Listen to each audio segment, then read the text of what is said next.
como família, a gente não tinha nenhuma experiência no esporte. Então, foi uma transição ali meia, vamos pelo acadêmico, né? Vamos fazer uma formação acadêmica e aí o esporte também sempre fazendo parte. Tinha amigos que sempre diziam, nossa, para vocês o tênis eu falava, é 50%. Parece que é mais do que o próprio acadêmico.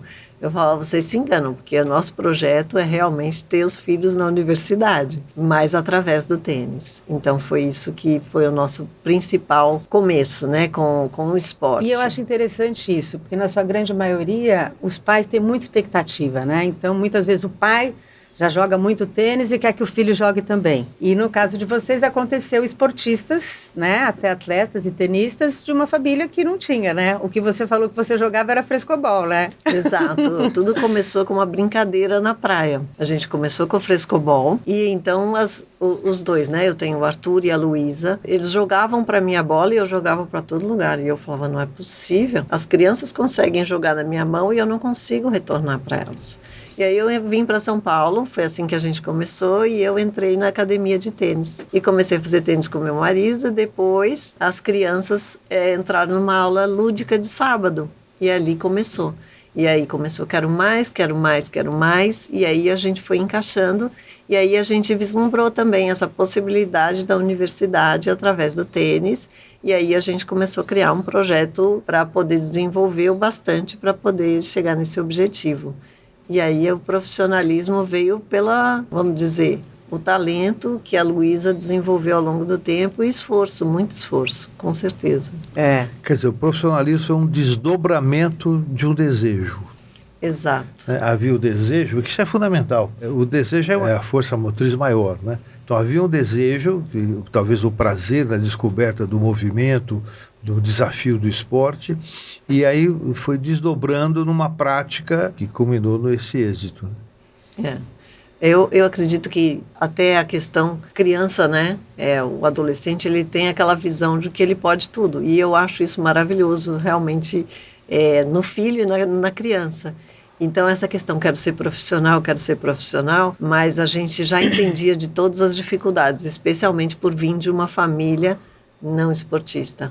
Né? Não tinha nenhum esportista profissional e que a gente entendesse que isso era uma carreira como outra qualquer. Hoje a maturidade veio e a gente entende que a carreira do atleta é uma carreira muito louvável também, né? Então, às vezes a gente vê muito jogador de futebol, né? E aí a gente vê que são talentos e que é uma agulha no palheiro. E o tênis é a mesma coisa, é uma agulha no palheiro e requer muitos recursos que os pais têm que está entregando sem ter a certeza de que vai ter um retorno efetivo como profissional. Mas para a vida eu tenho certeza que funciona muito bem o esporte. E como você começou falando, né? Que beleza a gente ter a energia e a vontade das crianças e dos jovens, né? Que acreditam e que querem e que carregam os pais juntos. Exato. E que bom quando os pais se deixam ser levados por essa energia. E você, então, de administradora de empresa, como mãe, se tornou uma gestora de emoções e expectativas no tênis? Exato, com certeza. É impossível conviver no tênis sem ter essa paixão, né? Eu falo que o tênis, ele desenvolve essa paixão na gente e que, como torcedor de tênis, você tem que ser muito contido. Faz parte do tênis. Então, todo esse aprendizagem, né? Porque a gente tem o torcedor de futebol, que pode gritar, pode tudo. E aí você vai pro tênis. E aí é totalmente silencioso. Diferente. E também a gente começa a entender como que isso interfere dentro da quadra. E especialmente quando você tem um filho dentro da quadra. E aí muitas vezes eu falava, do outro lado também tem outro filho dentro da quadra. E como isso é difícil de você lidar com isso, né? Emocionalmente é um desafio muito grande para os pais. E os pais têm que elaborar bem a diferença entre adversário e inimigo, né? Adversário no campo. Como se orienta a filha e o filho nesse aspecto? E também como que ele é lidar com o medo de errar ou a vergonha de errar ou perder?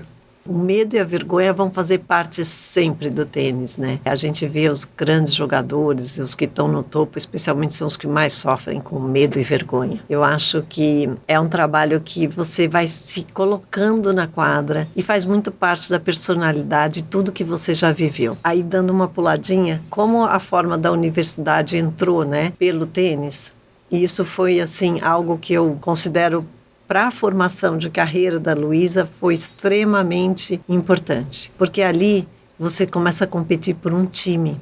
Porque vocês se mudaram para os Estados Unidos, para uma faculdade onde tinha o tênis como esporte. Né? Na verdade, a gente fez o colegial nos Estados Unidos. Isso, o colegial.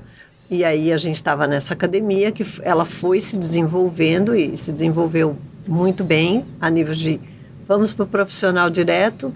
E aí a gente, como pai, a gente falou não.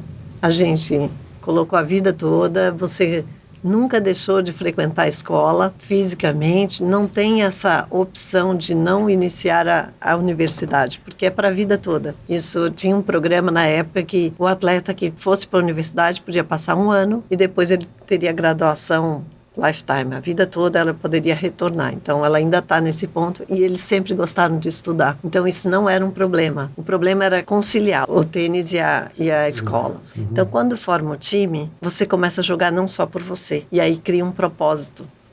E esse propósito... Além de você. Além acima, de você. Né?